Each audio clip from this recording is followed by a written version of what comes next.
We have these amazing energies. Everyone has both the female and the male. Most of us only have one genitalia. So we define ourselves as male, female.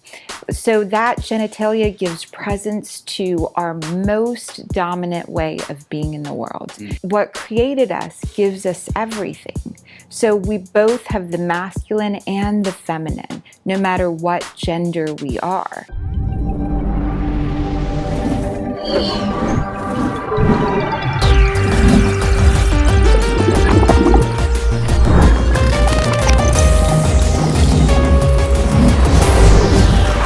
Exploring the human journey.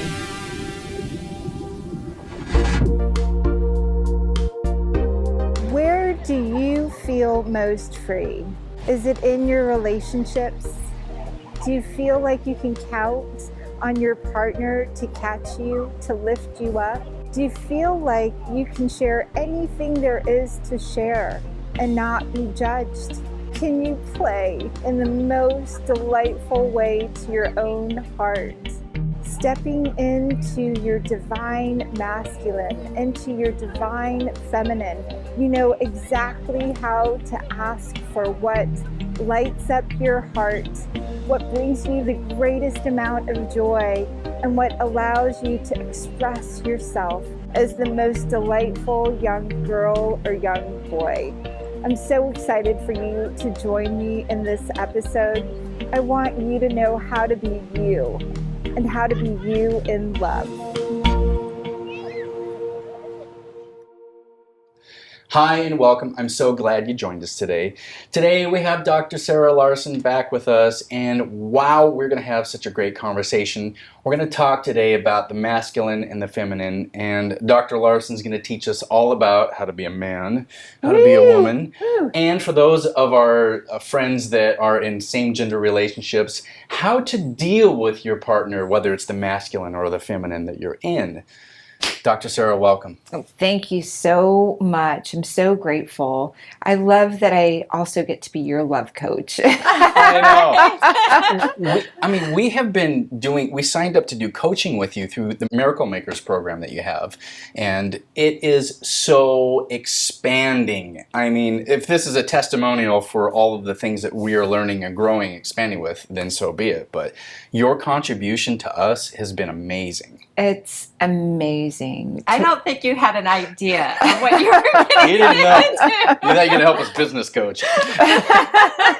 It's so amazing because love is in everything. Whether it's your physical body, whether it's your business, it comes back to your ability to love and your ability to be who you're here to be, the divine, the words of source, divine, masculine, the words of source, divine, feminine, and healing all of the past traumas that your family has dealt with so you can maximize your business, you can maximize how you show up for each other, and most importantly, how you experience love and life. Wow.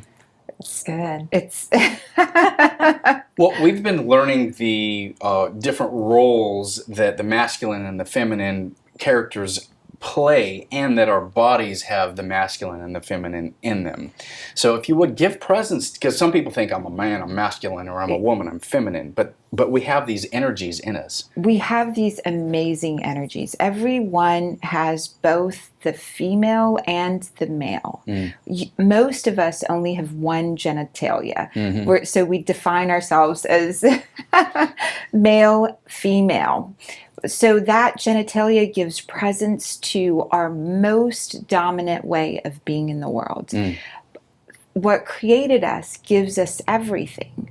So we both have the masculine and the feminine, no matter what gender we are. And the ancient Egyptians, the Chinese, the Indians, and now science really shows that we've got a light around us, and the light is the opposite of our genitalia. So I am female, and so my light body is masculine or male. God gives me everything. I can produce a male child or a female child. Wow. you can do the same as a man.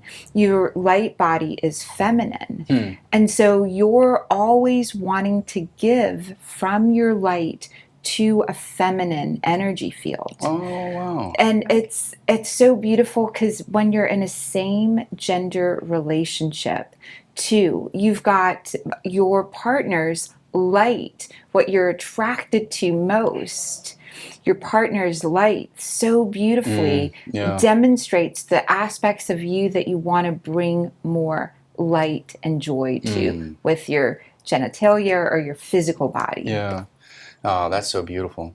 Is the feminine and masculine parts of us that we're dealing with, is it kind of one of the goals that we're here is to balance those two, kind of like that yin yang? It's so beautiful. The yin yang is a perfect symbol. And we never know when we need to be masculine or when we need to be feminine until we start like really approaching we're both. When we get, oh my gosh, we go through these stages of development, all of the early stages help us learn to trust our world, trust our parents, trust how we're seeing things. And when we start being accurately able to see things, we can then know, oh, in this situation, does my energy need to be feminine? Feminine energy is always receiving. Masculine energy is always delivering or giving, contributing. And so we've got to figure out in this moment, am I supposed to be receiving or am I supposed to be delivering? One of the teachings that's so beautiful is Greg Braden's, when he talks about the Essenes and the Essene mirrors. And it's so beautiful when you start learning that there's only 7 ways that you can show up to your partner or to another person in the moment. Every moment, you've got the opportunity to really get present with the moment. That's the first mirror. If you're in the moment, you can really start being able to step into true perception, which is the 7th mirror. The first mirror being in the moment. The second mirror is to really, really allow yourself to know that you are a judge. You're judging every moment. You mean like your self-perception of it or your outward perception? So if you, so each relationship that we get into, each person that's coming up to us is helping us remember ourselves. Helping us is a mirror for us. The first mirror is the current moment mirror. Right? Our resonance and our frequency is high enough that a girl born in Pakistan, you guys born here, can wind up in the same room contributing to everyone watching the wisdom that we've acquired over the years. That's that first, you get present in the moment. That's the first, your resonance brought all of this beautiful set, the beautiful people in California. Hanging out in a beach house in Venice, California.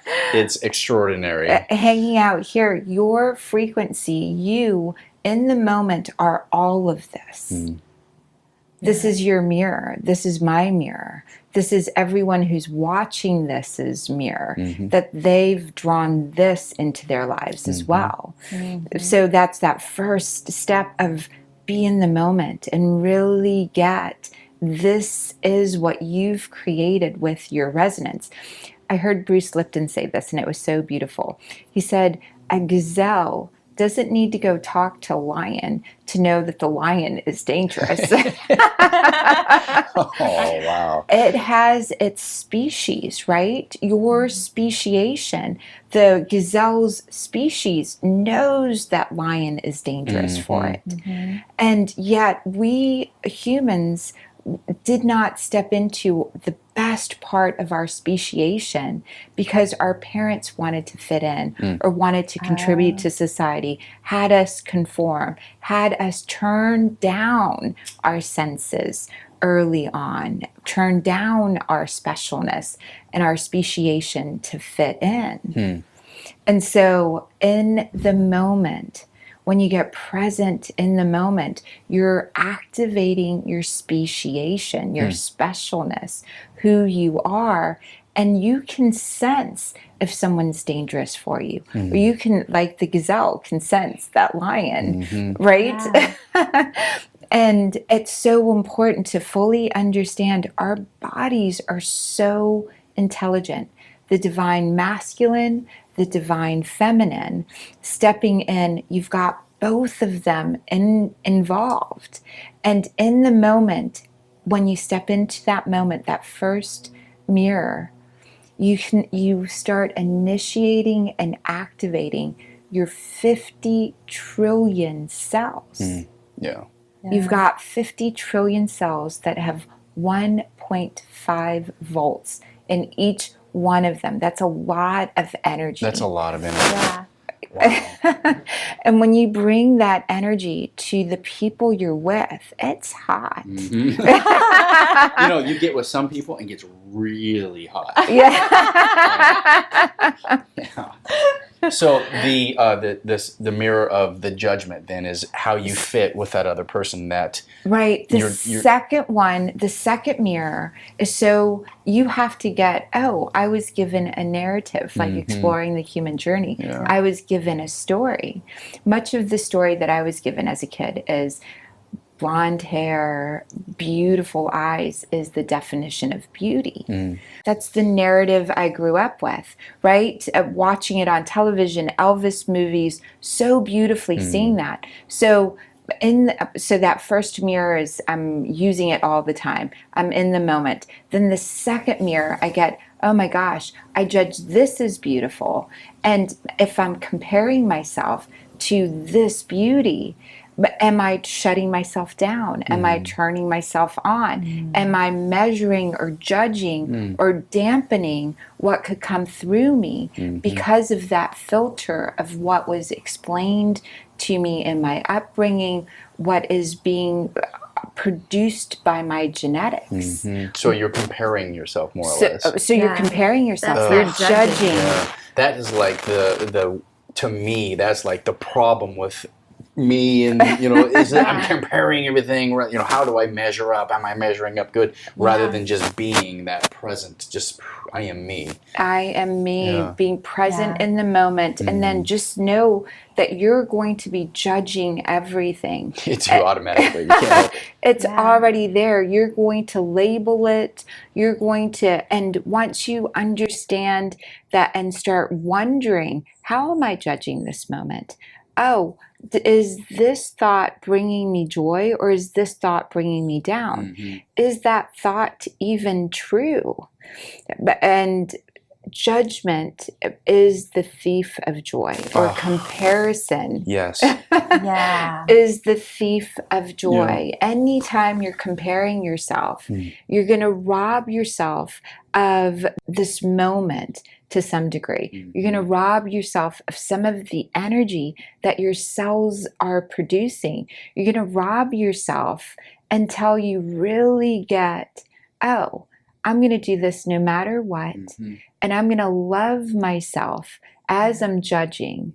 And I'm going to maybe be courageous enough to share that with another person and say, listen, this is how I'm experiencing the moment. How are you experiencing the moment?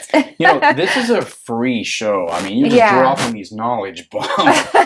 Comparison robs you of joy. That is such a contribution to me, because I compare everything, whether it's how I show up, or the things I produce, or what I have, or I'm comparing everything, and I base my joy on, is it better than this thing, or is it not as good as that thing?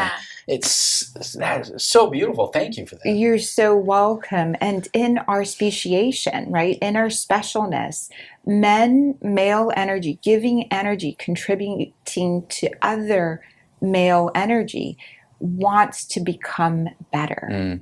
So that judgment can be used for you, like the Olympics, right? Like the Greeks in the Olympic, they wanted to bring out and give you a motive for getting better all the time. So you can represent your country, you can represent bring out the best in each other Yeah. by giving and demonstrating your strength. Mm-hmm.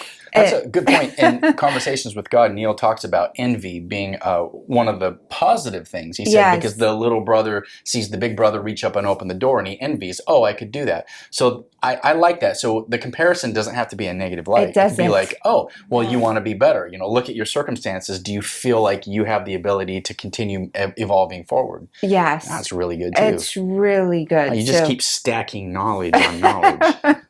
It's so great. For the divine masculine, that's for the divine feminine, we are receivers. And so for us, when this comparison comes up, it's in the energy field of giving more to each other and being able to contribute. Walking in onto the set, all the women, all the girls are going, oh my gosh, you look so beautiful. Do this, do that. And we elevate. We're receiving light from each other, going back and forth, amplifying the field. And so that judgment in that case becomes delivery of, oh my gosh, you look so beautiful. Oh, let me contribute to this way, back and forth. Divine feminine steps into really being able to receive. A woman in her power is able to receive compliments, is able to receive being looked at, is able to shine and know that being with someone beautiful enhances the inner and outer beauty you're both expressing. It amplifies the field.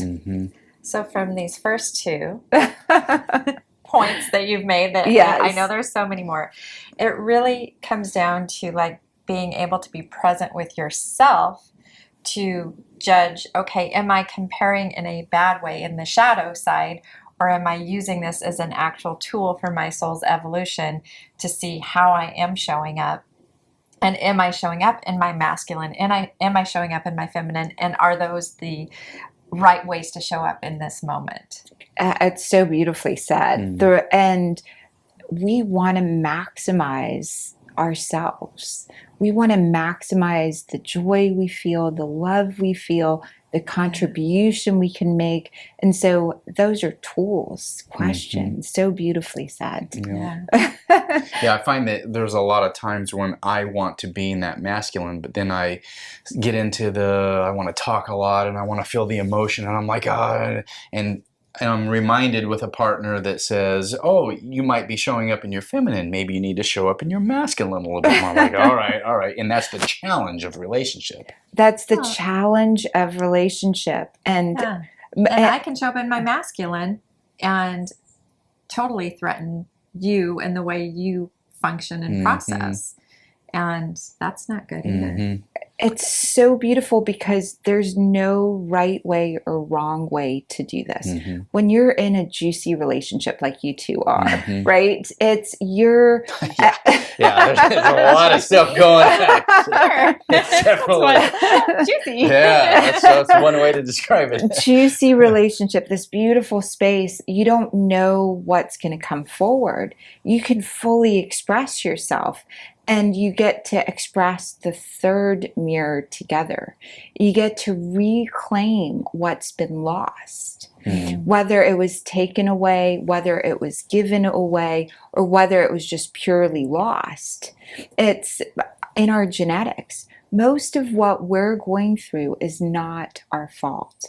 Whatever our parents didn't deal with, our grandparents didn't deal with, humanity didn't deal with, got passed down to us. And so that role of men take out the trash and women cook in the kitchen and barefoot and pregnant and all of the stereotypes. Yes, I love that. That's the way it should Still be. like the trash part though. I'll keep doing the laundry if you do the trash. But this cooking thing I kind of like to leave. I make her breakfast all the time. It's it's so beautiful. You reclaim what's lost. Well, and Dave loves to cook.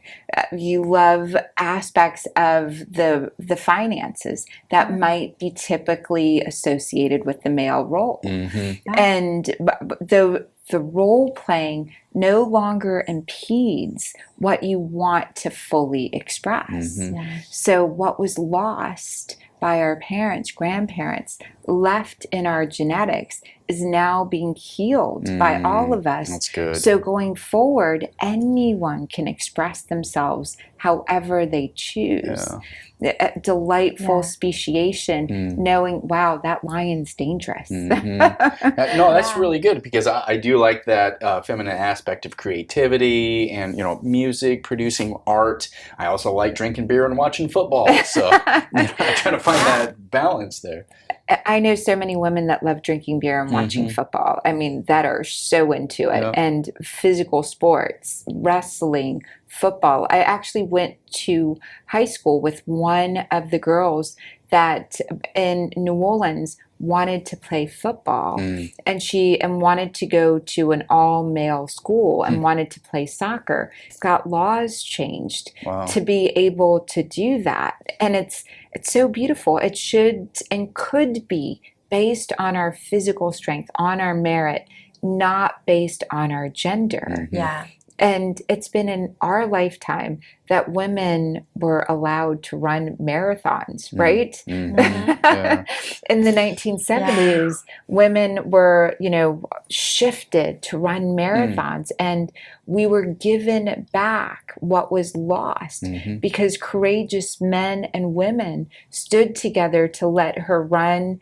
And there she was running the marathon, and she, knowing she was a woman, had to finish running the marathon for all women going forward. It was at least 10 years after that that the laws changed to allow women to run in marathons. That's a beautiful story. Right. We are shifting consciousness by the third mirror of reclaiming what is lost. And because of roles, because of gender, because the divine masculine wanted to protect the divine feminine wanted to honor the divine masculine. I can see where it's been our generation that has made those changes, like a little bit before, but like my parents, they fit into their roles. Dad went to work, mom took care of the kids. Dad went hunting, literally hunting. And, mom had dinner ready for him at 5 every day. Mom ironed the clothes. The traditional women's roles that were doled out from previous generations. It's gotten us this far. Thank God for those strong men and those strong women that gave presence to you guys, right?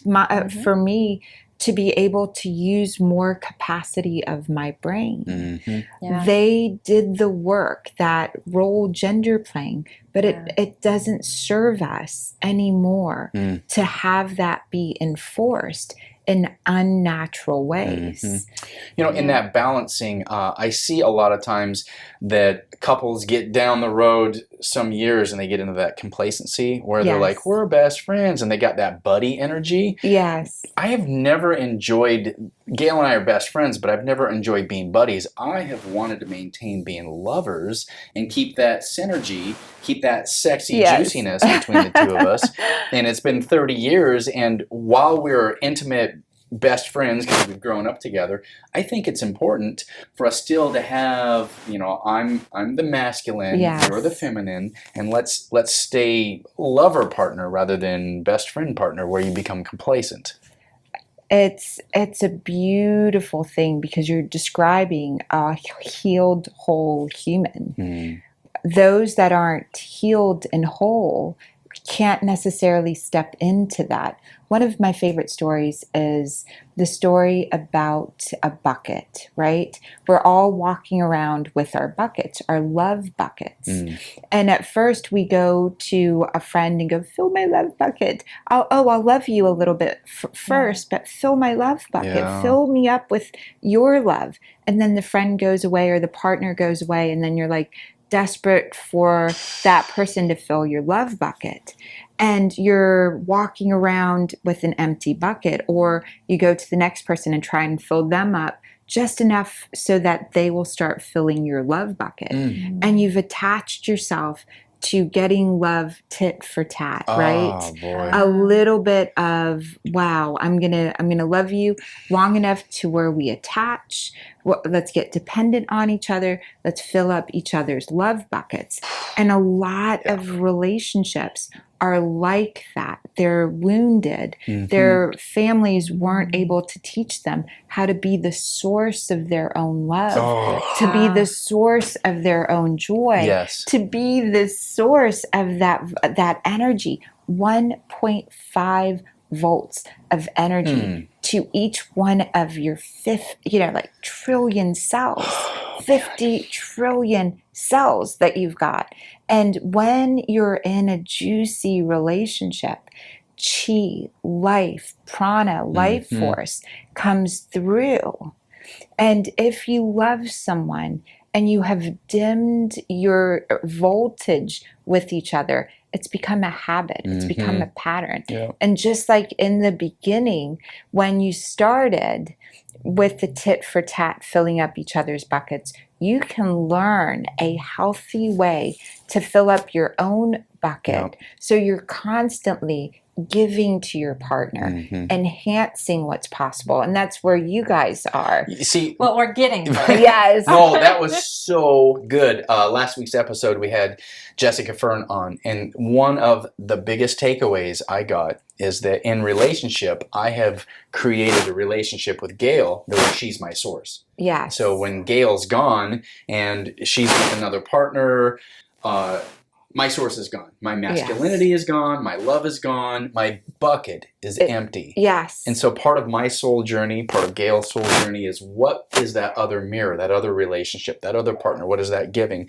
And I think the centering that I have received is I need to fill up my own bucket from my own connection with source, rather than having you be my source, or you or her or this other partner.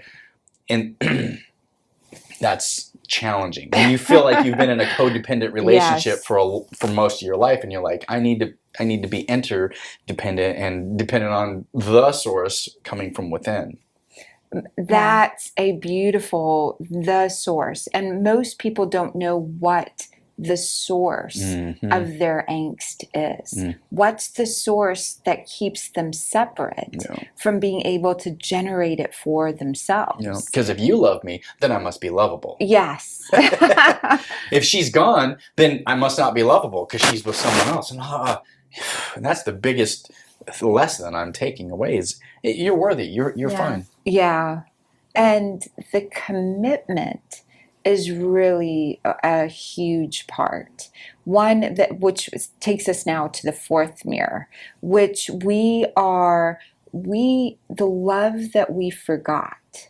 The love that we forgot, and how to be loved, that being the source of it, it coming from the inside out, but connected to source, not connected to a situation or to a person.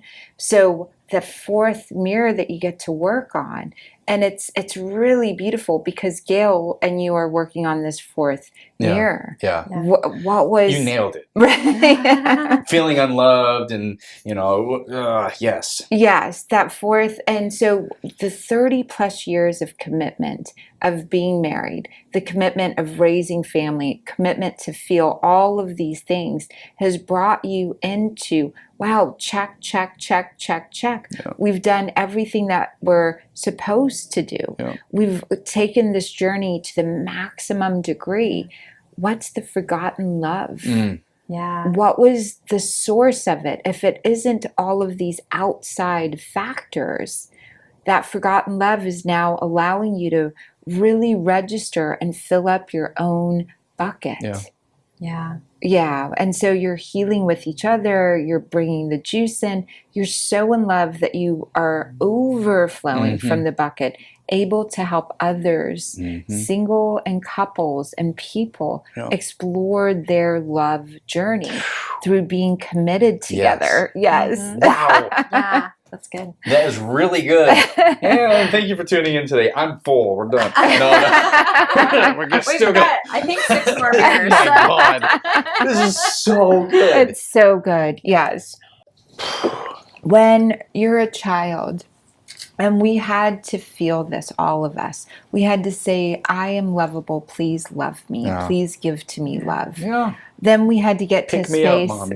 Pick me up. Then we had to go, wow, I'm deserving of love. I'm a good person. I do good things.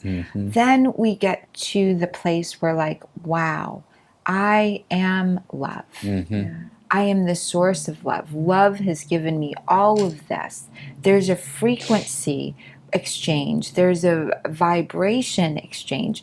I'm alive in the moment. I'm not judging. I'm not limiting. I've rediscovered all the lost parts. And now, wow, I get to experience flow, absolute love, God, source, divinity, flow in love, which is so beautiful. Yeah, I was writing some meditation music and lyrics were coming to me and I'm like, oh, I need to do something that's a mantra-based thing. I don't know how to sing in Sanskrit and do kirtan in a different language, so I'm like, well, I'll do it in English. And the words that were coming to me is, I am loved. And I was like, oh, that feels good. I'm just gonna, because I have this thing or whatever, I'm loved. And then I went, I am love. Oh, that felt like it raised up a notch. And then the more I got into that space, I was like, there's something more. And then I wrote, I am. That source right there. So I went from I'm loved to I am love to just I am. I am. And then that was for me just this space of meditation and just saying these and singing these words over and over again. And that's a very healing mantra for me. It's such a beautiful I am that I am, or be still and know that I am. Boom. Be still and you can fill that in with I am God, I am love, I am source, I am the universe. Nature is self-correcting. Everything in nature corrects itself. And so given the right words, given the right thoughts, given the right really vibration and frequency and feeling, you get your being into the I am presence. You become the I am presence. And it's then you're able to give from the overflow. You're able to love your partner just as they're showing up. You're able to contribute to everyone and everything. It's such a gift. Awesome. I think the challenge for me is knowing, okay, am I doing this because I am so full and out of love? Or is there, I'm always questioning, is there still some kind of something else in there that I'm trying to learn? And I think it's both and. Yes. Because it's obviously there's something else that's going to come out in me that I'm still going to learn. But yeah, I can still give out of my overflow. Does that make sense? Yes. You give from the overflow. And it's great to talk in story with this. When you meet someone, right, you notice all the similarities first. You're like, oh my gosh, I like that too. Me too. That's so beautiful. That's my favorite color. You're wearing you notice all the similarities. Then after a short period of time, you start noticing all the differences. It irritates me when you do that. And why are you doing this thing? Right. And if you can really get to a place where you're comfortable being able to express the irritation, you're able to really identify and realize, oh, I'm the source that's being irritated versus then that person is irritating. This is now the fifth mirror, right? We're stepping into the fifth mirror, which is our parents, our father, our mother. We're going to notice first all the similarities. We're going to be the source of joy. Then we're going to notice all the differences. Everything that wasn't healed with the way that our parents or our grandparents or the genetic is, that's the fifth mirror. And we are Hold near on. the beach. There's the helicopters. There's the helicopter. Good, because my nose is itching. So, edit point. Oh, we're still on camera. Scratch my nose. Oh, there's no edit point. Yeah, thanks. So the thing with your parents being your mirror. Yes. I mean, you have to explain that, because there's some people Yeah. that have parents, you're like, my parents are crazy, and I don't know, I couldn't wait to get out of the house. Yes. Or other people are like, oh, my parents are so nurturing. Well, that's nice, but not everybody has those parents. It's so amazing because your genetics speak loud in your system. Your genetics are magnetic fields because nature is self-correcting. Life expressing itself through you recognizes, oh my gosh, they're whole, you're healed. Life is now the source of your love. And so it purposely starts drawing in challenging situations, the irritating stuff that your parents did. So if your parents were alcoholics, right? There was alcohol involved. It's going to draw in, you're going to wind up in situations where you're serving or having to be around a lot of the things that they did that irritated you. It's going to express maybe through your children. It's going to express in work. It's going to be drawn in so that you can truly grow your ability to love them and love your own genetics that are being expressed. If you had great parents, right, really, really great parents, you've got parts of your neofrontal cortex, parts of your brain that function better. And you still had to go through your individual journey, but those parts come online when you fully become connected to source, to love, to flow. And so now your energy field is amplified with your parents' energy field. And so like a musical instrument, one instrument plays, it puts out a resonant, a vibration. Two instruments play, it's squared, it's multiplied. The resonance of that is so much greater. And so when you come into the fifth mirror with your parents being healed and whole themselves in the way that they contributed to you, all of you is playing a harmonic frequency that is heard throughout the field. So that fifth mirror, if it was damaged, well, your partner is going to do some of the things, some of the people around you, the people that you draw into your field, allow you to grow your ability to love them, forgive them, and to really recognize how that contributed to your own growth and your ability to give to the world. And so it winds up being something that amplifies your field. But before you get there, you're going to feel powerless. Because as a kid, if your parents yelled at you and you shut down, and now you have people in your environment yelling at you, you're going to feel powerless at first. And then you're going to recognize, oh, I'm doing the work. Or you're going to bring in a mentor or a coach, and they're going to be able to point out, wow, you are not expressing your fullest light in this area. Try this out or challenge yourself this way. You go do it, and you're like, oh my God, I had no idea that that was an area that I was stuck in. That took away from my individual cells being able to generate more power, more chi, more energy. When you guys are in love, how much energy do you have? Oh, powerful. They are. Like, I mean, Grr. grr, yeah, all day, all night, you can just keep going in service to each other in love, and that. We can keep going in service to each other. That's so well said, Doctor. Yeah. So beautiful. Oh, That's good. the true power of love, the true power of healing our genetics, healing our families, going backwards. But in the genetic field is always listening. Nature is always self-correcting. And we get to use that energy to build something greater. Now, I feel like there's a lot of people that, in spite of what their parents told them, they've been successful. Because there's a lot of like, you'll never amount to anything, you'll negativity, and they're like, I'll show you. Yeah, that's a hurdle. It's a hurdle. And to really recognize that was their projection, that was, they were stuck maybe in the first mirror. They never got present in the moment. Yeah.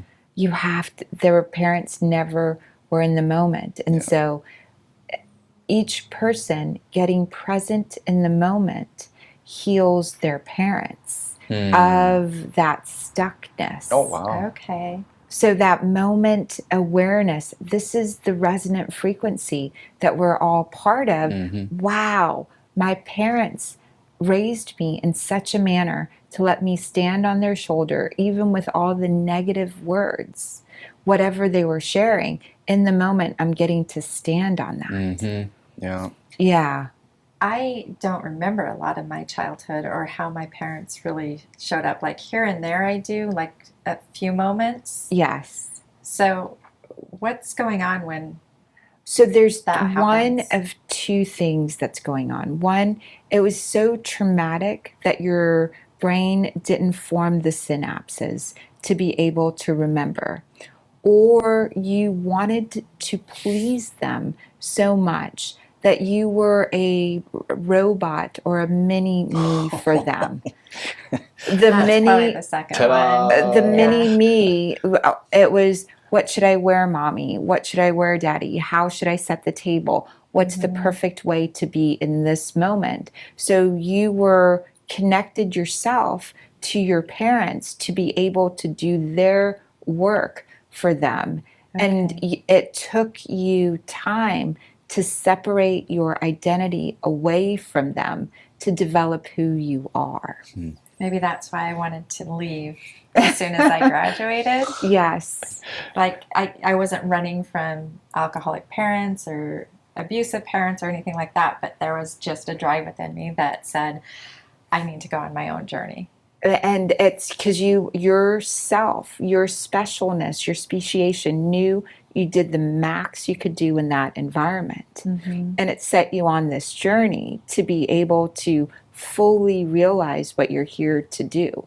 And so many children start off that way, but leave it to beaver cleaver families wanting to really please their mom and dad, really having this ability to say, wow, I know exactly what my mom would want. I'm going to do it before she even asks. Have it ready.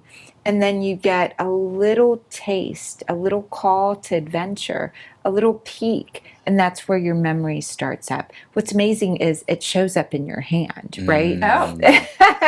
It shows up. We've, just like a tree trunk has all of the lines, the years, the watermarks. This is what happened here. This is your genetics show up in both of your hands. Your repetitive thoughts show up and say, this is what you were thinking over and over again. Your memories under hypnosis would come back up. They're registered in your body. Your body has a perfect record of them. It's incredible. That is. Your hands and much of your body records the information. So if you wanted to remember.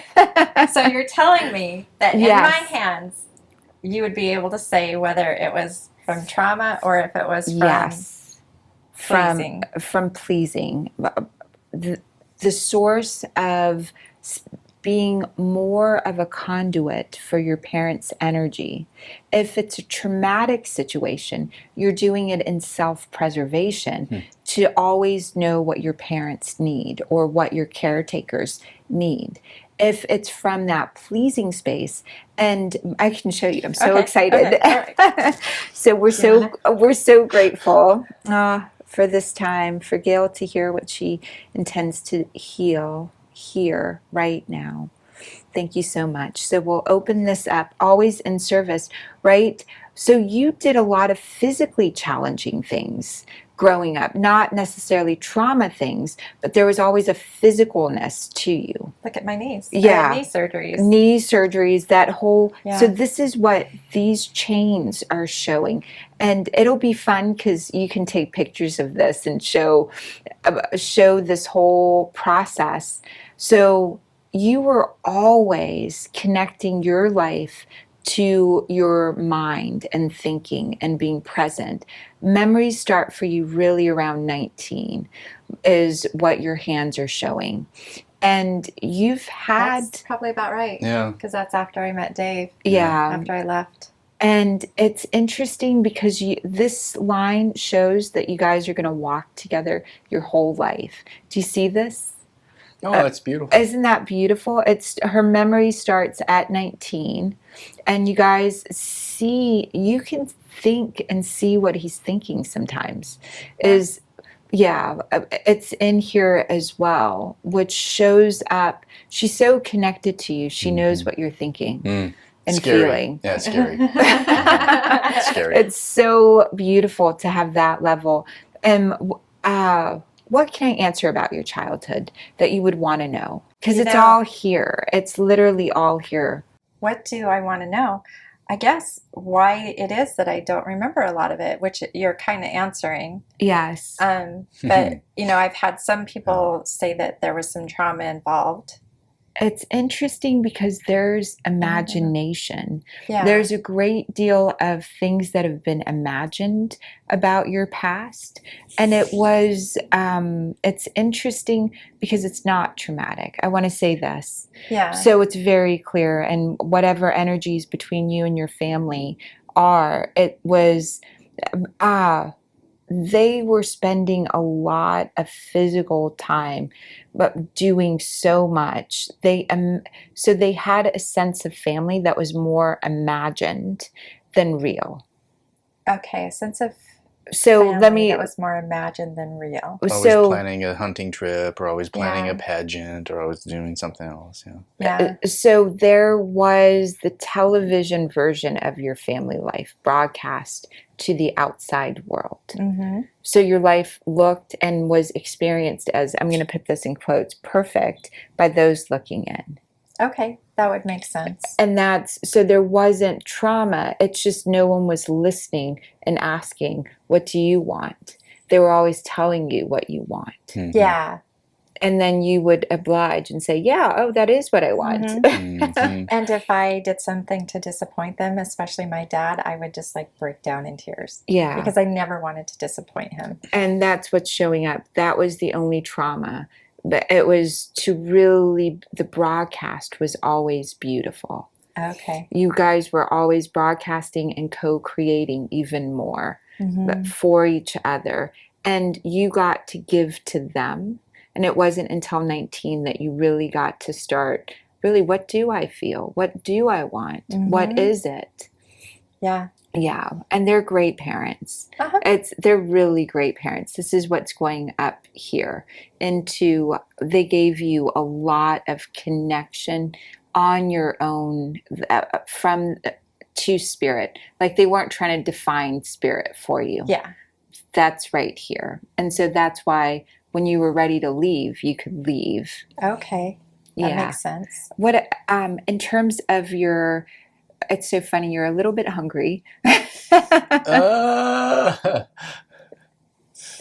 A lot of great stuff there's a lot of great admirers that are showing up. You're really clear in your thinking right now. Everything's coming forward. You trust so deeply right now. What's showing up? It's a gift. This is where relationships show up. And so, do you see the redness? Yeah. Do you see the scar in that relationship? Scar are in the relationship. I don't know. I'm just making up stuff. There's red right here and red right there, which means this is where relationships show up. And so there's a lot of communication in the heart that's happening around your physical relationships of love. What do you know? What do you know? That's true. It shows up right there. And so your body, like, I love to teach women and men that worry that their partner's cheating or something's happening. I love to teach them how to read this part. If you learn to read that, you can always take a look at your partner's hands and know that you're safe or know what's occurring for them. It's such a, Well, we're not worried that our partner's cheating on us. I know. It's We're in a paradigm where our partner is actively having another partner. Right, which is so beautiful. You have so much love to give that you've invited new mirrors to come in to experience your love together. It's so beautiful. So the red. So that red really actively speaks to where your thoughts and your heart energy is going. And it's speaking to, and it's amazing because it shows that both of the relationships you're in just want to make you happy. So you can see both relationships. I see both in there, and it's easy to see, and it's easy to see this line and this line. They're touching this line, which is your resource line, which is they want to give to you everything that you want. Nice. So he'll pay half your card bill.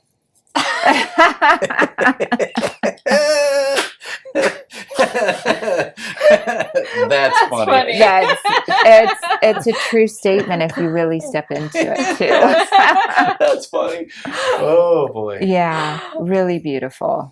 So sweet. Which she doesn't need anyone else to pay it either. Is the thing No, she's that's a strong in person. here. Yeah, She's a strong this person. is finances, right? She's got a great sense of business in both hands. Usually the left hand, if you're right-handed, documents your family. Your family thinks a lot.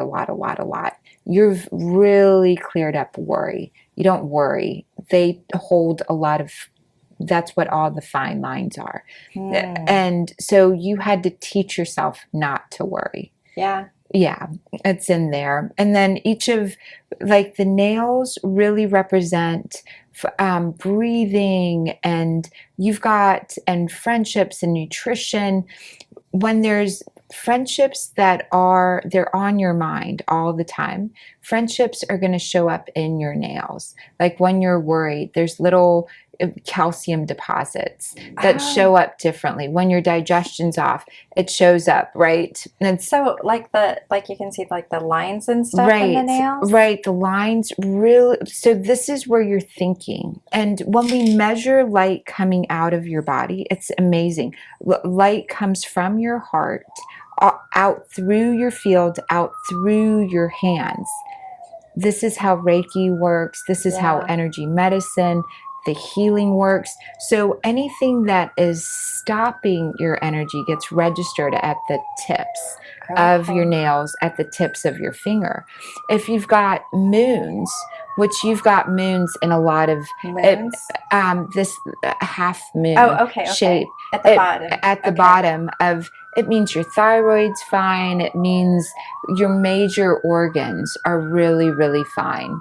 If you've got a lot of redness around the edges, it means you're eating too much sugar and that your body's inflamed.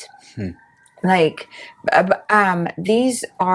they've used them for thousands of years to know what your body's doing. Your hands really know and have, just like reflexology, all of the organs are represented in the base of the feet, because there's nerves going from the brain all the way throughout your body to your feet.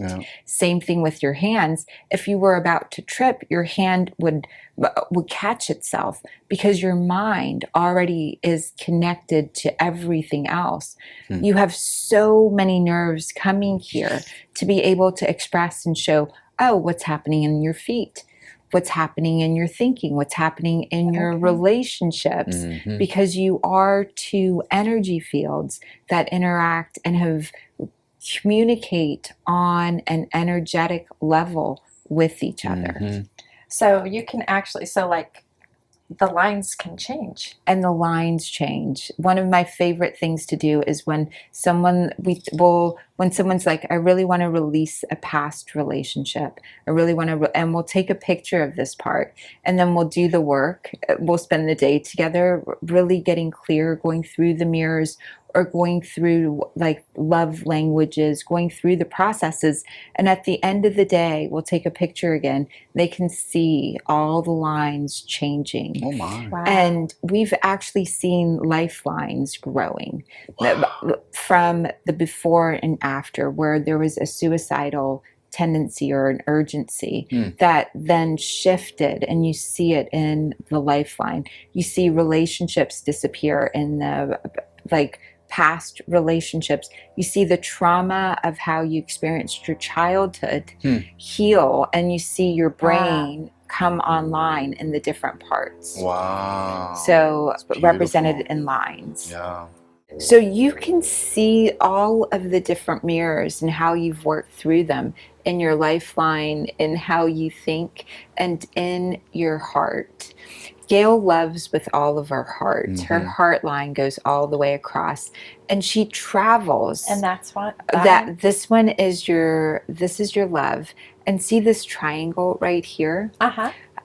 You always make the bridge in love. Like you travel to be able to give more love to that person. It's very physical as well as emotional as well as spiritual. That you don't know how to just love on one level. It's going to be all levels that you love. And that's where it shows up.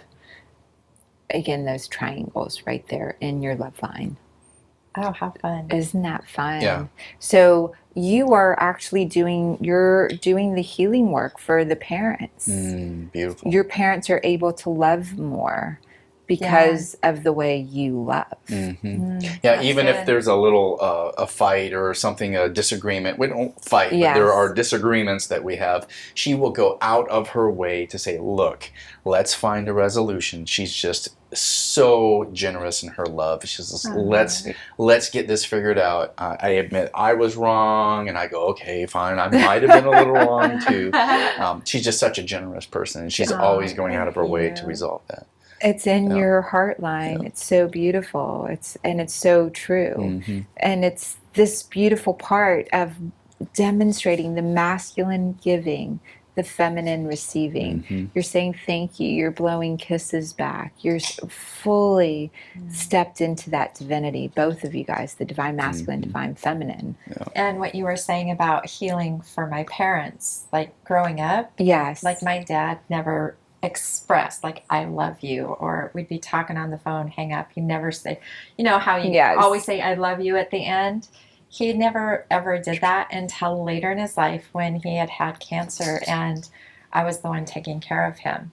And then all of a sudden we were able to just really develop that part of our relationship. Oh my gosh. And the closeness and just really break into like hearing him say he loves me. And every time we hang up, he loves me. And when he sees me, I hear it. And it just completely changed. It completely changed. Most men were not given permission to cry. When we cry, we rewire our brains to be able to say new things, express ourselves in the most beautiful way. And a lot of the men that I work with cry for the first time in a safe way, can release all of the stress that their parents, grandparents, so many could not do. Your dad got to do that with you, to express and rewire his brain, rewire what could come through, and really give it to, so you're now an amplified field with your dad, with your family, that fifth mirror. The sixth mirror is the hardest for some people. Dun, dun, dun. It's the shadow self. It's the part of ourselves that we wish wasn't there. Can we just skip this one? Right, the part of society that we wish wasn't there. Mm-hmm. And it's the shadow. And I'm so grateful I got to bring you to one of the most beautiful temples that's close to our home. This It was extraordinary. Yen temple, the Kuan Yin Buddhist Center, this beautiful space that's been there. There's literally a gold statue, the immaculate energy field. The stupa's been activated. I quite often bring people to this temple for the work, for the big work. And I explain the shadow self there in the tradition through Buddhism and in the tradition of thousands of years worth of information on understanding the self. There's generally 3 Buddhas, and this is the best way to understand the shadow self. The 3 Buddhas is always in heaven. And we always want to see ourselves in the most delightful way, the most innocent, enlightened way. No matter what happened, we can justify how we behaved in it, right? And we can get to the spot where we're still the golden Buddha in heaven that was really enlightened, doing the best it could in that moment, given the circumstances. Then the second Buddha, and she's often considered feminine. The Buddha that's in heaven is both masculine and feminine. The giver, the taker, the witness, all of that. The second Buddha next is the nurturer. And we love ourselves when we're loving others, when we're nurturing ourselves, or when we're really, someone says, oh my gosh, you're so loving, you're so wonderful. We can really, really see ourselves in that Mother Mary, the Kuan Yin, in the nurturer role, and just be grateful and accept that part of ourselves.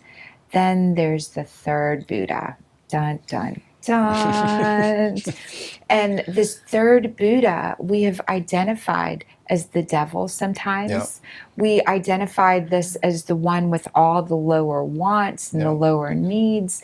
This third Buddha is the last one to step into the enlightened space, the heavenly space. It's the shadow self, the part of us that we wish that wasn't there. For me, my shadow self was the rager, like yelling or hitting or the violence that I grew up in. But whenever that part came out, I would not want to identify myself. I'd run from every relationship when that version, that shadow came out. You're so kind. I can't imagine just, I'm raging out. I would be frightened. It's amazing because I think I frightened myself. I like Incredible Hulk, right? That's a perfect. Bruce is like fine, the scientist, all kind, and then all of a sudden, something you don't want to see me when I'm angry. You don't want to know me when I'm angry. So that when we love that part, when we're no longer afraid of the devil version of ourselves, the one that I threw my husband's keys into a swimming pool once, right? I was so mad at him. I had his, and the battery operated, blah, blah, blah. It was just like, I'm like, into the swimming pool. I'm like, all right, you want to, and for me, it was whenever he yelled, and he's like tall and strong, and my self-defense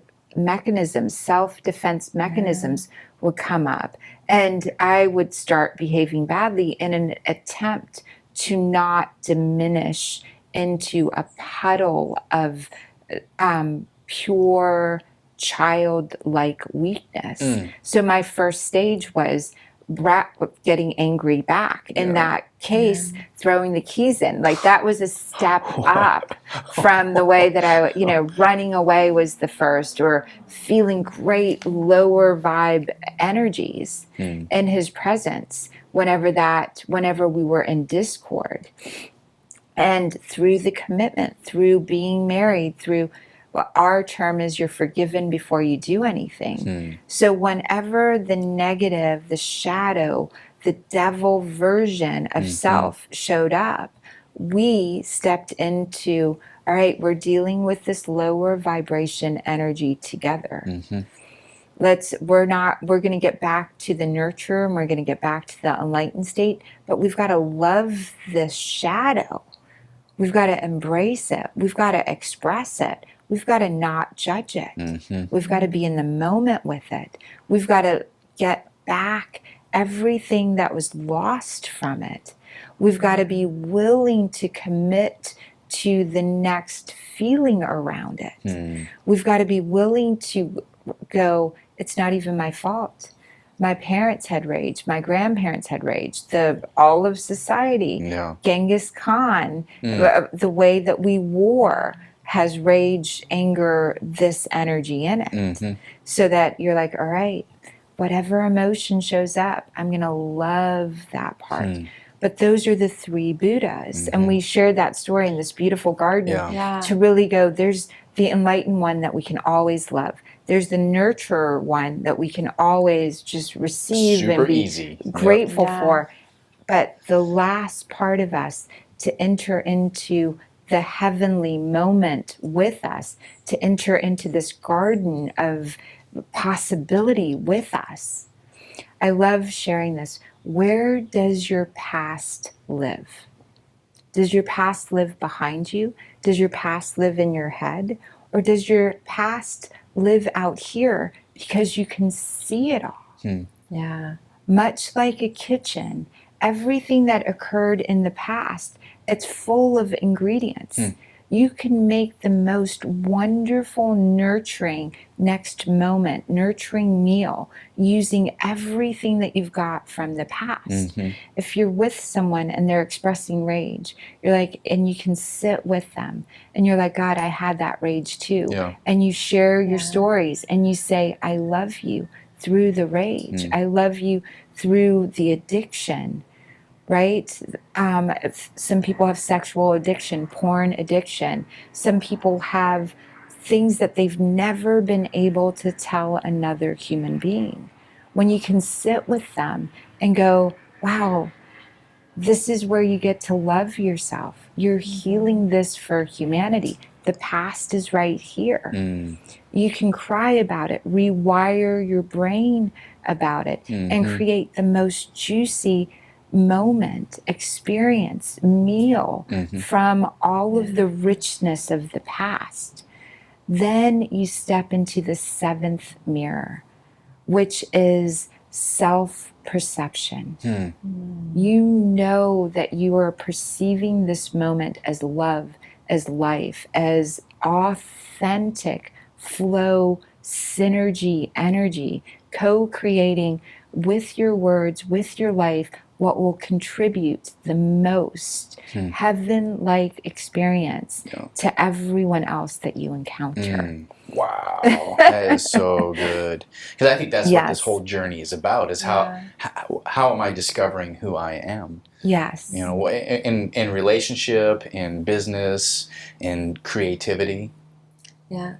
To me, the part that's probably the hardest is definitely the shadow, to get past that, because we're so conditioned to judge it negatively and not be able to be with it, or be able to be with somebody else who is angry and not want to try and fix it for them or try and work it out for them, but to be just a space of love for them and acceptance. I think that's where all of our programming of how to deal with that kind of thing needs to be relearned. It needs to be relearned. When you're sitting with someone and they're accusing you of something, and you know who you are, you're hearing every one of their words from this projection. They're projecting onto you what they're thinking or feeling on the inside. And you sit with a container of love around them. It's amazing what winds up happening. So I want to say that another way. You might be with another spiritual teacher that you're like, oh, we've all done the work with spiritual teachers leading retreats. And then at some moment, they are yelling at you at the top of their lungs, you know, behind closed doors. And they're saying all of these random strange things. And you're like, okay, so I can hear your words.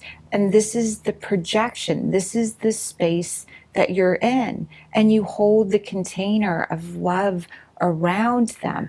You're not taking it personally. You're not using language that would inflame the situation. Instead, you're really in the all three of those. Not you're in the current moment with them. You are really sharing with them beautifully. Love. Something was lost. Yes, something was lost. Let's step back into this. Everything will be okay. You work through the processes. If you're with a partner and you're doing the work and they're not doing the work yet, and they step into the shadow self and they start announcing all of the accusations, and they're checking your phone. You're cheating on me. I know you're cheating on me. You're like, oh my gosh. You can take deep breaths in and go, wow, so either they're cheating on me or they don't feel worthy of this love so much. Either one is going to grow compassion. And if you're doing the work and you're being accused of something, you're not, you know yourself. You can step into, I look at the word compassion as compass and passion.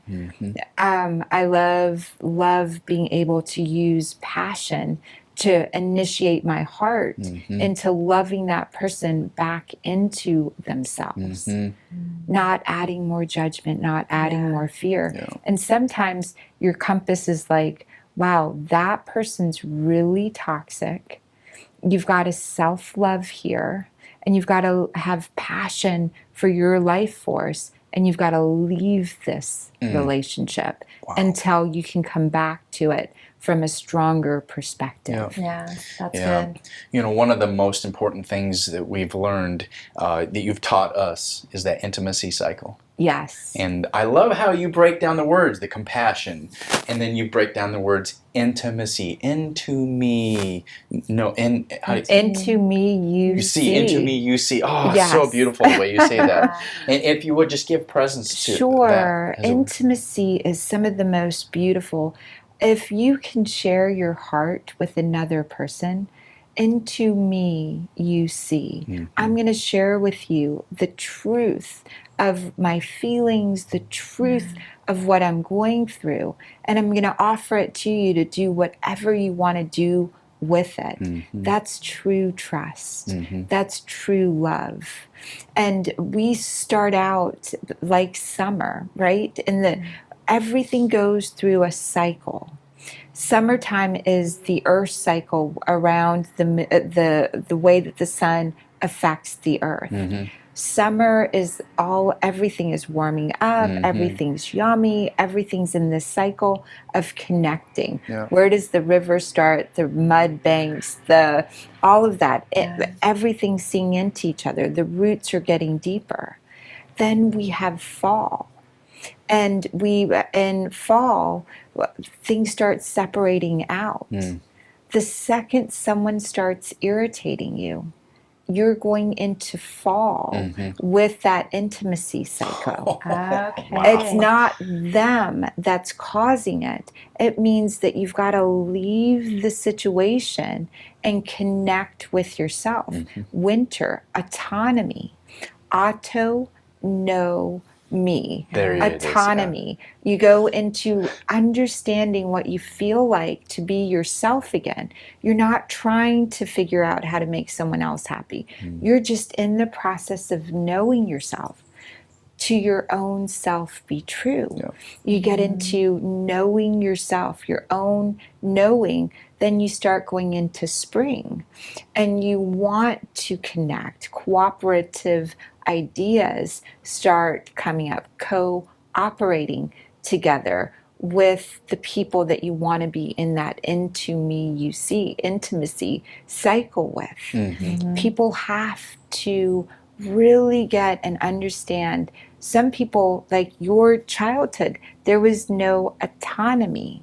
Yeah. You had to physically separate and go into auto-know-me cycle. Yeah. And then when you wanted to start cooperating with your family again, and sometimes it was the holidays that brought in the cooperation. Right. Sometimes it was, and then your dad's health brought you back into me you see, Dad.